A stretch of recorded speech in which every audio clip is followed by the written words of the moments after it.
Starmer's Britain is increasingly resembling more and more of a nanny North Korea totalitarian state, where we have now the online harms bill, I believe it was called. Yeah, online harms bill. Fantastic title. Online, relating to the internet, relating to speech, obviously.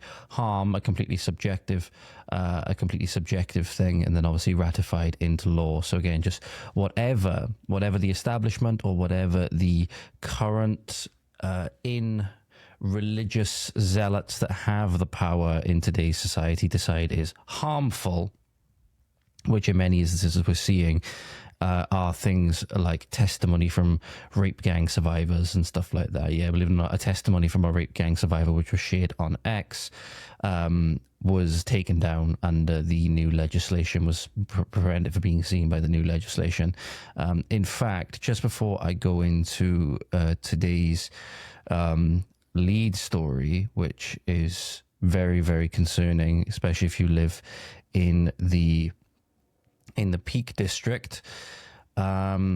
This is the stuff in question. So let me see if I can find the actual thing, because we've got more to talk about this a little bit later on.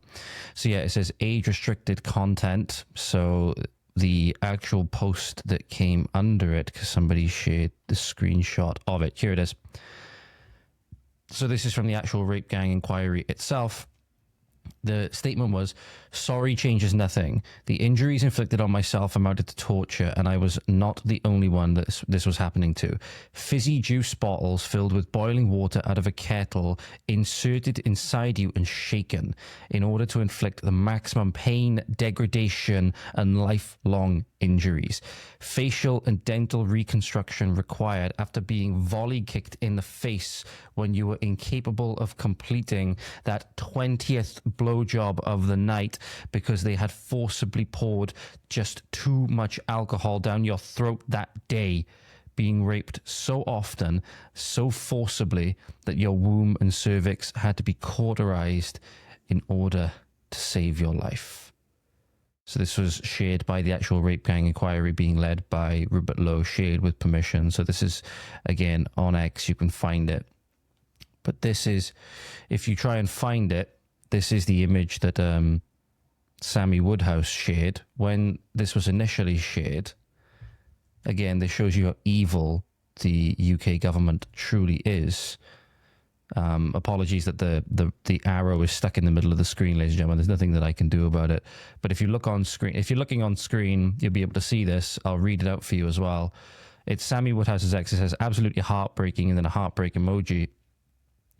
And it says age-restricted graphic content. This content might not be appropriate for everyone.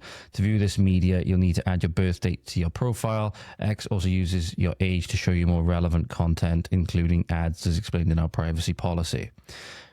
Now, never used to see this prior to the online harms bill going into effect, but just so you can be aware of what, again, things now that are now being censored. And here you go, ladies and gentlemen. I'll put it up on screen for you again. This is the original.